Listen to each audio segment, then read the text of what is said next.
रक्षा मंत्री राजनाथ सिंह लखनऊ के एक दिवसीय दौरे पर पहुंचे। प्रदेश की राजधानी में मुख्यमंत्री के साथ 1710 करोड़ रुपए की 180 विकास परियोजनाओं का किया लोकार्पण और शिलान्यास।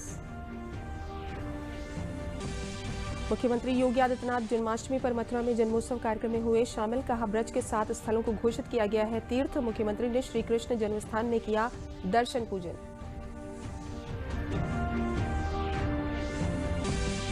मथुरा सहित संपूर्ण ब्रज मंडल में कृष्ण जन्मोत्सव का उल्लास छाया। देश विदेश के श्रद्धालुओं ने मंदिरों, आश्रमों और मठों में की पूजा अर्चना। संगीत और नृत्य से सराबोर हुआ माहौल।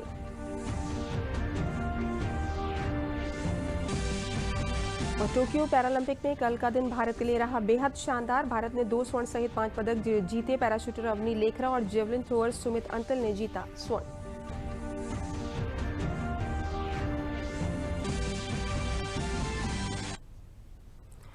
नमस्कार, मैं हूं तरन्नुम रिजवी। अब समाचार विस्तार से। लखनऊ के सांसद एवं केंद्रीय रक्षा मंत्री राजनाथ सिंह आज लखनऊ के एक दिवसीय दौरे पर हैं।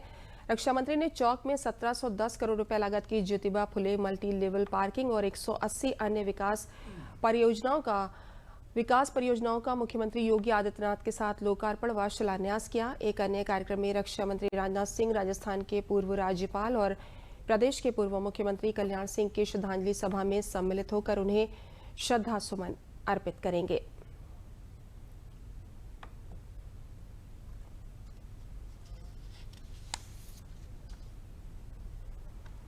भारत के मुख्य न्यायाधीश एन.वी. रमन्ना ने आज 9 नए न्यायाधीशों को सुप्रीम कोर्ट के न्यायाधीश के रूप में पद की शपथ दिलाई।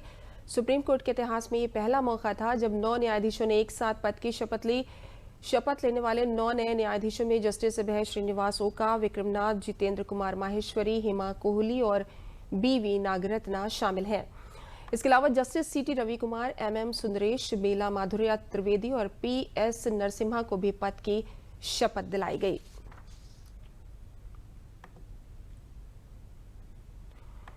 प्रदेश के मुख्यमंत्री योगी आदित्यनाथ ने कहा कि राज्य सरकार ब्रज क्षेत्र के विकास के लिए प्रतिबद्ध है। उन्होंने कहा कि मथुरा के भौतिक विकास के साथ आध्यात्मिक और सांस्कृतिक विरासत को अक्षुण्ण बनाए रखा जाएगा। ब्रज क्षेत्र पुरातन परंपरा और काया को बनाए रखते हुए नए कलेवर के साथ विकास की ओर अग्रसर है। ब्रज तीर्थ विकास परिषद ब्रज क्षेत्र को प्रगति और विकास की ओर ले जाने में पूरा योगदान दे रहा है।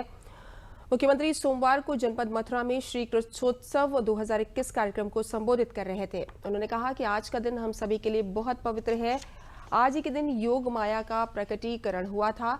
भगवान श्री कृष्ण ने इस धराधाम पर धर्म की स्थापना के लिए 5000 वर्ष पूर्व अवतार लेकर हम सभी को कृतार्थ किया था। उन्होंने कहा कि सभी ब्रजवासी धन्य हैं जिन्हें यहाँ पर जन्म लेने और सेवा करने का सौभाग्य प्राप्त हुआ। 5000 वर्ष पूर्व से ब्रजवासी इस भूमि के कण कण में वृंदावन बिहारी लाल की लीलाओं के साक्षात दर्शन करते हैं। ये सौभाग्य केवल ब्रजवासियों को ही प्राप्त है। उस समय दृश्य शत्रु से भी और अदृश्य शत्रु से भी इस धरती पे भगवान ने मुकाबला किया था, हमें राह दिखाई थी। आज अदृश्य शत्रु कोरोना के रूप में आया है। इससे बचने के लिए भी राह प्रधानमंत्री जी के नेतृत्व में देश दे रहा है, आगे बढ़ रहा है। लेकिन भगवान की अहेतुक कृपा हम सब पर अवश्य होगी, इसमें कोई संदेह नहीं करना चाहिए। और हम सबको इसी आस्था के साथ कोरोना गाइडलाइन जो बनाई गई उसका पालन करना होगा। अवश्य हम उसका पालन करें। मुझे बहुत प्रसन्नता है, 4 साल पहले जब यहां पर हम लोग विकास की एक रूपरेखा तैयार करने के लिए श्रीकांत जी, चौधरी लक्ष्मी नारायण जी, कारिंदा सिंह जी, पूर्ण प्रकाश जी, इन सब के साथ आए थे और तब तय हुआ था ब्रज तीर्थ विकास परिषद का गठन होना है। ब्रज क्षेत्र को 5000 वर्षों से जिस कार्य के लिए तरसती थी हमारी ये ब्रज भूमि, आज उसको स्वरूप प्रदान करने का प्रयास हो रहा है। इसकी पुरातन परंपरा और काया को बनाए रखते हुए नए कलेवर के साथ ब्रज क्षेत्र को हमें विकास की ओर अग्रसर करना है। सैकड़ों वर्षों से दबी हुई वे भावनाएं, आस्था के वे केंद्र फिर से अपने नए रूप में सामने आ रहे हैं। बाद में मथुरा में मुख्यमंत्री योगी आदित्यनाथ ने श्री कृष्ण जन्मस्थान मंदिर में दर्शन किए और विधिवत पूजा अर्चना की।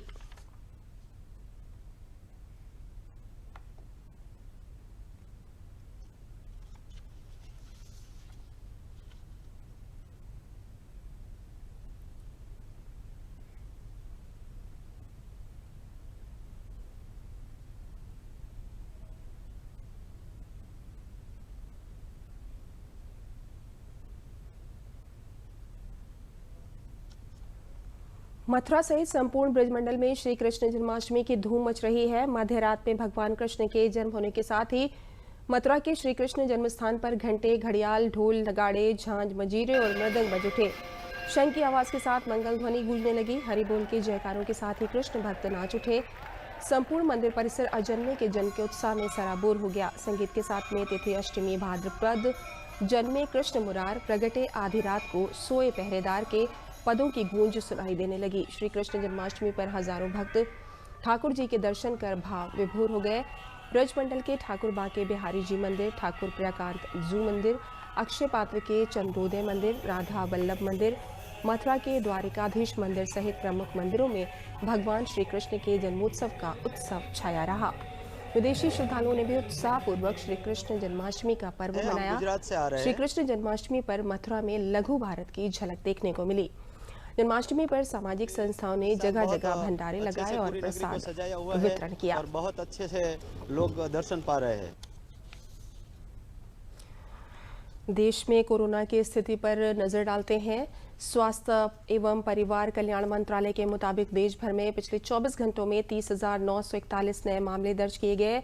वहीं पिछले 24 घंटों में 36,275 मरीज उपचार करवाकर स्वस्थ हो चुके हैं, जिसके बाद देश में रिकवरी रेट बढ़कर 97.53% हो गया है। सक्रिय मामलों की संख्या 3,70,640 हो गई है।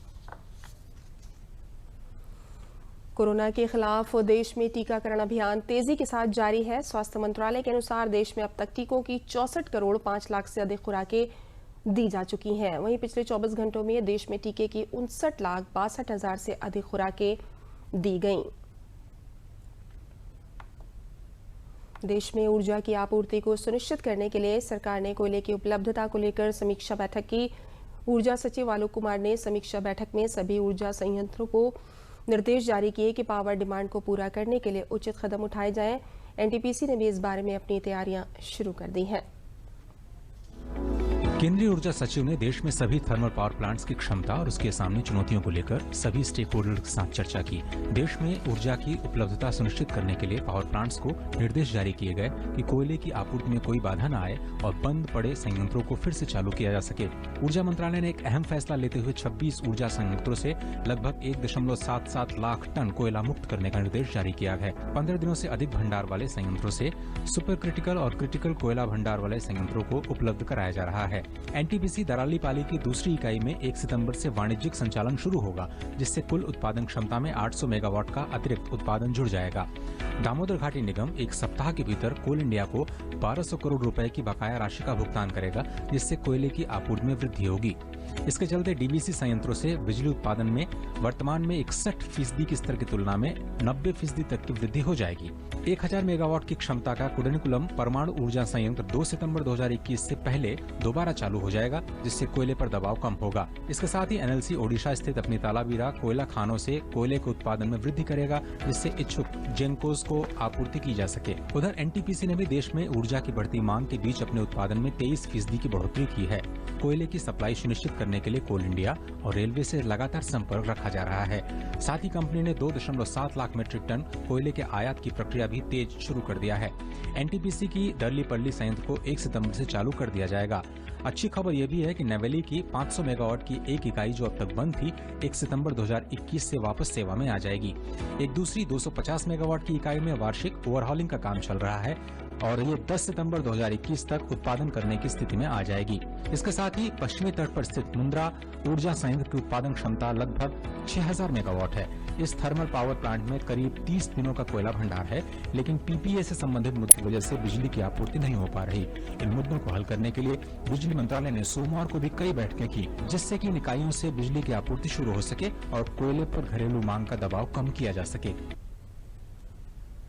टोक्यो पैरालंपिक खेलों में कल का दिन भारत के लिए यादगार रहा। कल भारत ने कुल 5 पदक जीते और 2 स्वर्ण, 2 रजत और 1 कांस्य पदक अपने नाम किया। कुल मिलाकर अब भारत के खाते में टोक्यो पैरालंपिक में 7 पदक आ गए हैं।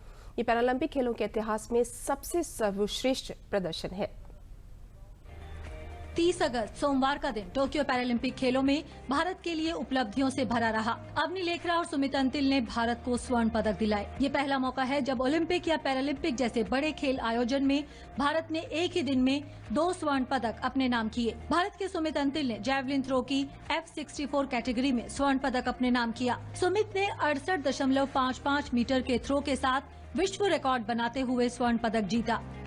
इससे पहले भारत के योगेश कथुनिया ने शानदार खेल दिखाते हुए डिस्कस थ्रो की F56 कैटेगरी में इस सीजन का अपना सर्वश्रेष्ठ प्रदर्शन करते हुए रजत पदक हासिल किया। योगेश ने अपने छठे और अंतिम प्रयास में 44.38 मीटर तक डिस्कस फेंककर दूसरा स्थान हासिल किया। योगेश कथुनिया ने जीत के बाद सबसे ज्यादा आभार अपनी मां के लिए प्रकट किया।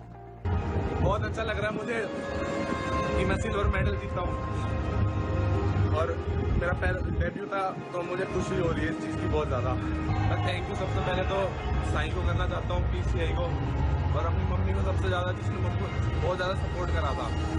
योगेश कथुनिया के परिजनों ने उनके पदक जीतने पर खुशी जताई। बहुत अच्छा लगा, अपने देश के लिए कुछ तो किया ही है, चाहे सिल्वर आए चाहे गोल्ड आए, मेरे लिए ये गोल्ड ही है।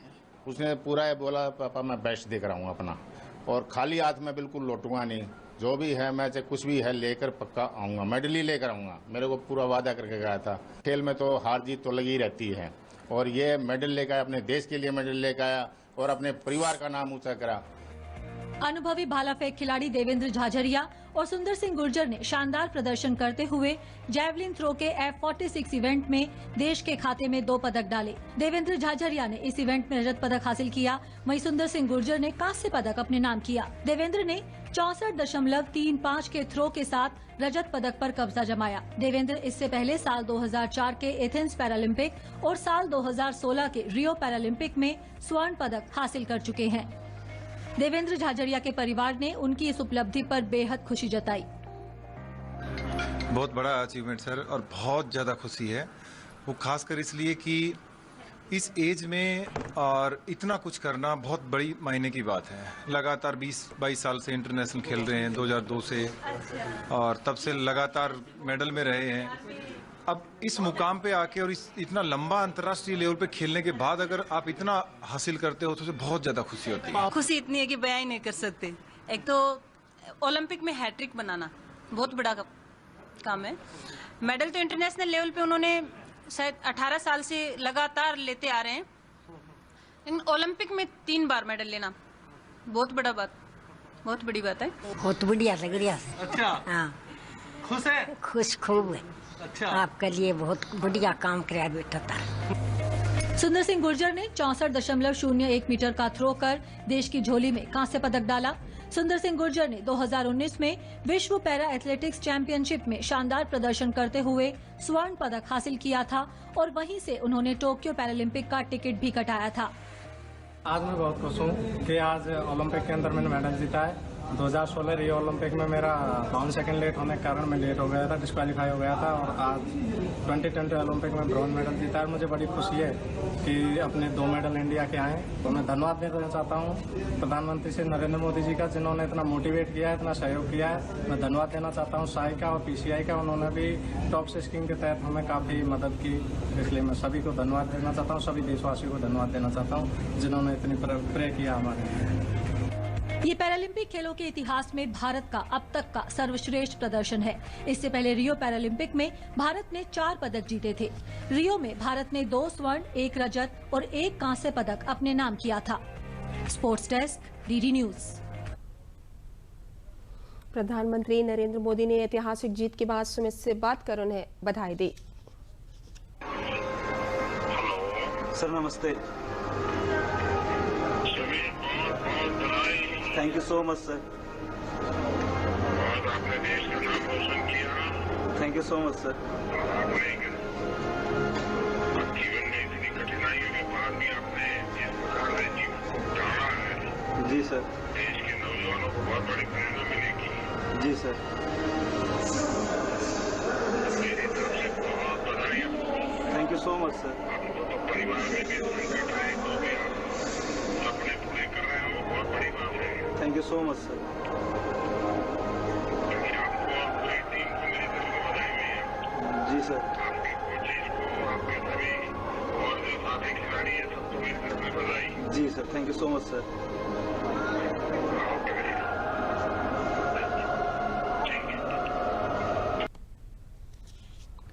पैराशूटर अवनी लेखरा ने इतिहास रचते हुए टोक्यो पैरालंपिक खेलों की निशानेबाजी में कल भारत को पहला स्वर्ण दिलाया।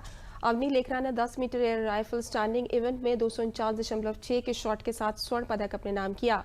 अवनी का ये पैरालंपिक रिकॉर्ड भी रहा। अवनी लेखरा ने 10 metre air rifle standing event में 249.6 के शॉट के साथ स्वर्ण पदक अपने नाम किया। अवनी का ये पैरालंपिक रिकॉर्ड भी रहा। अवनी इस टूर्नामेंट के क्वालिफिकेशन राउंड में 7वें स्थान पर रही थी। फाइनल में उन्होंने शानदार प्रदर्शन किया और गोल्ड मेडल पर कब्जा जमाया। उनकी इस उपलब्धि पर राष्ट्रपति रामनाथ कोविंद ने उन्हें बधाई दी। राष्ट्रपति ने ट्वीट संदेश में कहा, भारत की एक और बेटी ने भारत को गौरवान्वित किया। अवनी लेखरा को इतिहास रचने और पैरालंपिक खेलों में स्वर्ण पदक जीतने वाली पहली भारतीय महिला बनने पर बधाई। आपके प्रदर्शन से देश उत्साहित है। आपके अभूतपूर्व प्रदर्शन के कारण ही आज भारत का तिरंगा पोडियम पर सबसे ऊपर जा सका। वहीं प्रधानमंत्री ने भी ट्वीट संदेश के माध्यम से अवनी को बधाई दी। असाधारण प्रदर्शन अवनी लेखरा, कड़ी मेहनत और अच्छी लगन से स्वर्ण जीतने के लिए बधाई। आपके मेहनती स्वभाव और शूटिंग के प्रति जुनून के कारण ऐसा संभव हुआ। ये वास्तव में भारतीय खेलों के लिए एक विशेष क्षण है। आपको भविष्य के प्रयासों के लिए शुभकामनाएं। वहीं खेल मंत्री अनुराग ठाकुर ने अपने बधाई संदेश में कहा, अवनी की शानदार जीत, उन्होंने भारत के लिए गोल्ड जीता। एक ऐतिहासिक उपलब्धि, ओलंपिक और पैरालंपिक में स्वर्ण पदक जीतने वाली वो पहली भारतीय महिला। शूटिंग में 10 metre AR standing SH1 final 249.6 का स्कोर कर पैरालंपिक रिकॉर्ड कायम किया, विश्व रिकॉर्ड की बराबरी की। वहीं अवनी के घर में भी खुशी का माहौल दिखा और उन्होंने अपने ही अंदाज में इस खुशी को मनाया। बहुत खुशी हो रही है, बहुत खुशी हो रही है, गर्व हो रहा है मेरे को डब्बू के ऊपर। हाँ, बहुत खुशी की बात है और आगे बढ़े। निश्चित रूप से अवनी की उपलब्धि खेलों में महिलाओं के बढ़ते कद की एक और दमदार तस्वीर है, जहां जीत की बेताबी सिर्फ क्वालिफाई करने तक सीमित नहीं है, बल्कि पदक के रंग को गोल्ड का रूप देने की ये वो जिद है जो विश्व पटल पर देश को एक नई पहचान दे रही है। Sports desk, DD news. भारतीय खिलाड़ियों के हालिया शानदार प्रदर्शन में टारगेट ओलंपिक पोडियम स्कीम की भी बहुत अहम भूमिका रही है। टॉप्स ने एथलीटों के करियर को एक नया आयाम दिया है। स्कीम के जरिए एथलीटों को अच्छी ट्रेनिंग और आर्थिक मदद मिलती है। आइए जानते हैं कि किस तरह से टॉप्स ने खिलाड़ियों की दुनिया ही बदल दी है।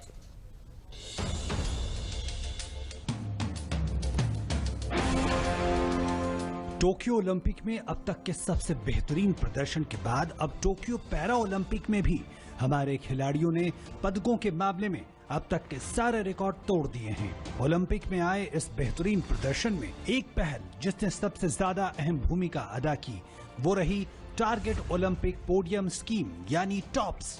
ओलंपिक और पैरा ओलंपिक खेलों में भारत के प्रदर्शन को बेहतर बनाने के लिए खेल मंत्रालय ने सितंबर 2014 में टारगेट ओलंपिक पोडियम स्कीम यानी टॉप्स की शुरुआत की। अप्रैल 2018 में इस स्कीम में थोड़ा बदलाव हुआ और इस स्कीम के तहत कोर ग्रुप में चुने गए एथलीटों को हर महीने 50,000 रुपए और डेवलपमेंट ग्रुप को 25,000 रुपए का भत्ता दिया जाता है। फिलहाल कोर ग्रुप में 162 एथलीटों, हॉकी टीम और डेवलपमेंट ग्रुप में 254 एथलीटों को शामिल किया गया है। इस स्कीम के तहत खिलाड़ियों को टॉप कोच से कोचिंग, खेल से जुड़े इक्विपमेंट खरीदने में मदद की जाती है। साथ ही ओलंपिक और पैरा ओलंपिक खेलों में भाग लेने के लिए आर्थिक मदद भी दी जाती है।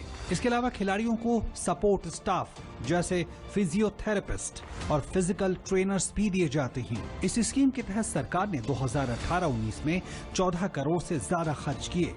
साथ ही 2019-20 में 12 करोड़ से ज्यादा खर्च हुए और वित्त वर्ष 2020-21 में 15.5 करोड़ से ज्यादा रुपए का प्रावधान किया गया। वर्ष 2021-22 में 4 अगस्त तक इस स्कीम के तहत 12.5 करोड़ रुपए लगभग खर्च किए जा चुके हैं। हमने 5-6 वर्षों में कुछ करने का प्रयास किया है। टॉप जैसी स्कीम को चलाया है। एलीट एथलीट को देश विदेश में ट्रेनिंग दी है। बहुत सारे एथलीट्स को तो 300, 400 दिन विदेशों में ट्रेनिंग मिली। 1,000 दिन देश के अंदर ट्रेनिंग मिली। सरकार ने मिशन ओलंपिक सेल का भी गठन किया है, जो स्पोर्ट्स अथॉरिटी ऑफ इंडिया के अंतर्गत काम करती है। इस सेल का नाम टॉप्स के तहत चुने गए एथलीटों की पहचान करना और उन्हें सपोर्ट करना है। अब ये बात स्पष्ट है कि इस दूरदर्शी कोशिशों का नतीजा अब खेल के मैदानों पर और ओलंपिक के पोडियम पर हमारी धमक के रूप में सबके सामने है। Bureau report, DD news. Mission शक्ति के तहत बरेली में महिलाओं को रोजगार से जोड़ने के लिए मनरेगा में 80% महिलाओं को काम दिया जा रहा है। जिले में 78,000 मनरेगा जॉब कार्ड धारक हैं, जिन्हें इस अभियान से जोड़ा जा रहा है। जिले के नवदिया हरकिशनपुर ग्राम पंचायत की ग्राम व्यासपुर में महिलाएं मनरेगा के तहत इन दिनों चक रोड बनाने का काम कर रही हैं। अकेले इस ग्राम पंचायत में 100 से अधिक महिलाओं को काम दिया जा रहा है। गांव में ही काम मिलने से महिलाएं काफी खुश हैं, क्योंकि अब वो अपना खर्च खुद उठा रही हैं। काम और समय से पैसा मिलने से महिलाओं में काम के लिए काफी उत्साह बना हुआ है। उनका कहना है कि सरकार का ये काफी अच्छा कदम है। पहले उन्हें काम के लिए इधर उधर जाना पड़ता था, पर अब ऐसा नहीं है।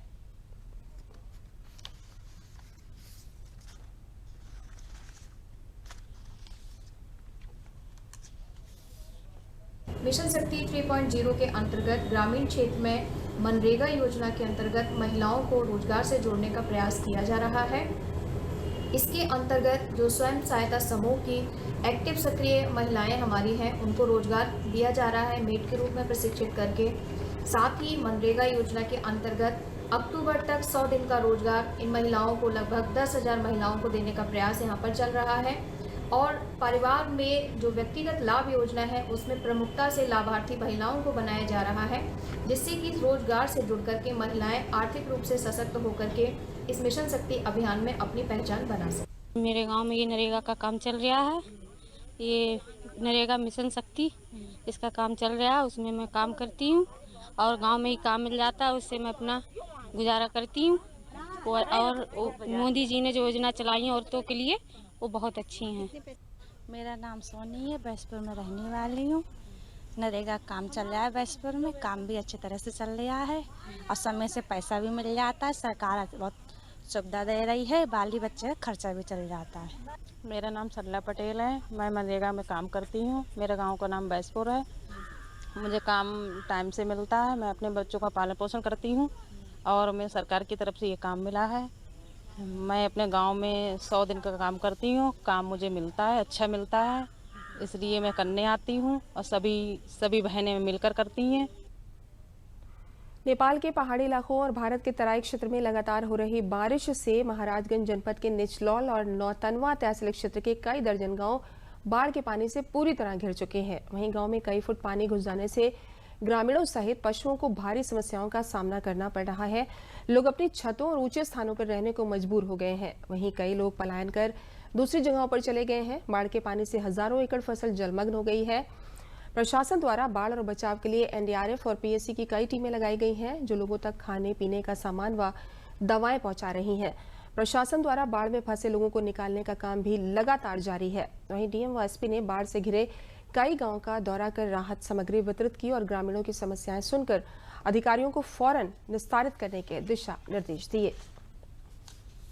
पिछले एक सप्ताह से जो बारिश हुई है नेपाल में, उसके चलते महाराजगंज की नदियों में काफ़ी ज़्यादा पानी आ गया था, जिसकी वजह से काफ़ी गांव हमारे निचलौल और नौतनवा के बाढ़ग्रस्त हुए हैं। उसी के एक गाँव में आज हम लोग आए हैं। इसके अतिरिक्त मैं बताना चाहूँगा कि हमारे नौतनवा में और खासकर ज़्यादातर नौतनवा के तहसील में और कुछ निचलौल के गाँव में अभी जलभराव की स्थिति है और उसमें राहत एवं बचाव कार्य के लिए एनडीआरएफ की टीम, पीएससी की टीम, पुलिस की टीम, राजस्व के लोग, सिंचाई विभाग के लोग बंधों को मरम्मत करने में और उसकी सुरक्षा में लगे हुए हैं और सभी लोग निगरानी कर रहे हैं और सब कंट्रोल रूम का नंबर भी जारी किया गया है, जिसमें कोई भी सूचना दे सकते हैं। इसके अतिरिक्त लोगों को बताया जा रहा है कि जहाँ भी जलभराव की स्थिति होती है उसको छोड़कर तुरंत वो लोग ऊंचे वाले क्षेत्र में जाए। उन लोगों को ऐलान भी कराया जा रहा है बीच में, क्योंकि अभी ये संभावना बने रहने की आशंका है अगले 2-3 दिन में।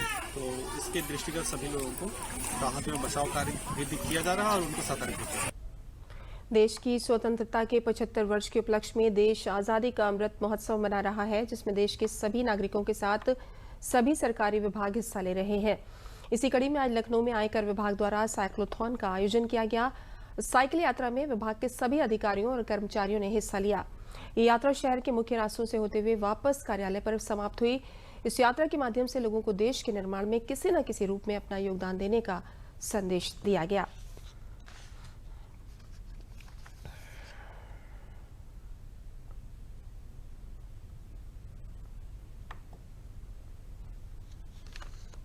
आज जो कार्यक्रम हो रहा है ये डिपार्टमेंट की तरफ से ऑर्गेनाइज किया गया होस्ट है और जिसमें बहुत अधिक संख्या में चार्टर्ड अकाउंटेंट्स और एडवोकेट्स ने पार्टिसिपेट किया है।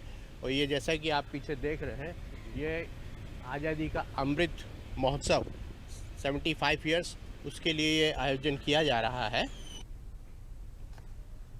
बुंदेलखंड के ललितपुर जनपद में मुख्यमंत्री योगी आदित्यनाथ द्वारा प्रधानमंत्री आवास योजना शहरी एवं पीएम स्वनिधि योजना के लाभार्थियों से अपने वर्चुअल संवाद कार्यक्रम से रूबरू हुए। जिला नगरीय विकास अभिकरण डूडा एवं नगर पालिका परिषद ललितपुर सहित जनपद की पाली, तालबेहट एवं मेहरौनी नगर पंचायतों में आयोजित किए गए वर्चुअल संवाद में लाभार्थियों ने बड़े उत्साह के साथ कार्यक्रम में भाग लिया। 30 सालों से बूट पॉलिश कर गुजर बसर करने वाले ओम प्रकाश ने पीएम स्वनिधि योजना की सहायता से अपनी जूता चप्पल की दुकान खोलकर आमदनी बढ़ाने का काम किया। ओम प्रकाश द्वारा मुख्यमंत्री योगी को उनकी योजनाओं से गरीबों को मिल रहे फायदों के बारे में काफी विस्तार से संवाद भी किया। आयोजन के अंत में पात्र लाभार्थियों को श्रम एवं सेवा योजना राज्य मंत्री मनोहर लाल पंथ, सदर विधायक रामरतन कुशवाहा एवं जिलाधिकारी ने प्रधानमंत्री आवास योजना शहरी एवं पीएम स्वनिधि योजना के पात्र लाभार्थियों को प्रमाण पत्र भी वितरित किए। आज योगी जी और मोदी जी की कृपा है कि आज प्रधानमंत्री आवास बन चुका है मेरा और पूरी किस्त भी मिल चुकी है मेरे लिए और मैं उनको धन्यवाद देती हूँ, प्रधानमंत्री जी को भी, योगी आदित्यनाथ जी को। स्ट्रीट वेंडर जो का नाम फुटपाथ पटरी वालों को 10,000 का वो भी मिला सर, और गैस सिलेंडर का भी लाभ मिला है, और जो राशन की किट वो भी मिली है सर, और मेरे पास 5 लाख का वो इलाज का वो कार्ड भी है, और प्रधानमंत्री आवास की योजना में भी हमारा फार्म भरा हुआ है, वो भी 4-5 दिन में होने वाला है सर। मुझे सब योजना का लाभ मिल रहा है माननीय योगी जी के शासन में, रामराज है। कोरोना काल में बहुत परेशान थे तो माननीय मुख्यमंत्री जी की तरफ से 10,000 रुपये नगर पालिका से जो हमको मिला, उससे हमने चोखा बाटी का धंधा डाल लिया है सर, उससे हमारे बच्चे पल रहे हैं सर। अब आप दूरदर्शन न्यूज उत्तर प्रदेश के समाचार बुलेटिन और समसामयिक विषयों के कार्यक्रमों को हमारे YouTube channel DD news UP पर देख सकते हैं। इसके लिए आपको लॉगिन करना होगा www.youtube.com/ddnewsup।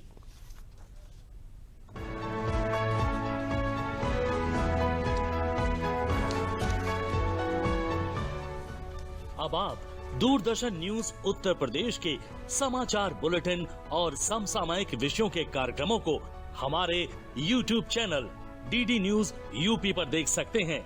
इसके लिए आपको लॉगिन करना होगा www.youtube.com/ddnewsup।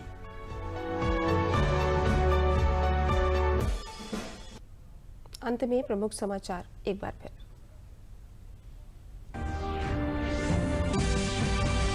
रक्षा मंत्री राजनाथ सिंह लखनऊ के 1 दिवसीय दौरे पर पहुंचे। प्रदेश की राजधानी में मुख्यमंत्री के साथ 1,710 करोड़ रुपए की 180 विकास परियोजनाओं का किया लोकार्पण और शिलान्यास।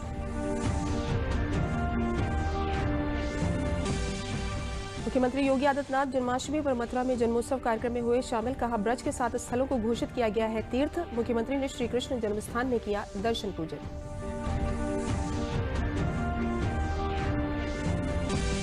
मथुरा सहित संपूर्ण ब्रज मंडल में कृष्ण जन्मोत्सव का उल्लास छाया। देश विदेश के श्रद्धालुओं ने मंदिरों, आश्रमों और मठों में की पूजा अर्चना। संगीत और नृत्य से सराबोर हुआ माहौल।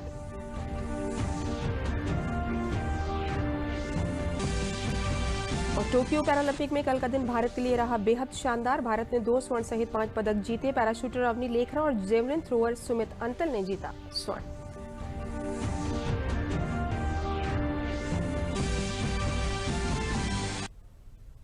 इसी के साथ समाचार समाप्त हुए। नमस्कार।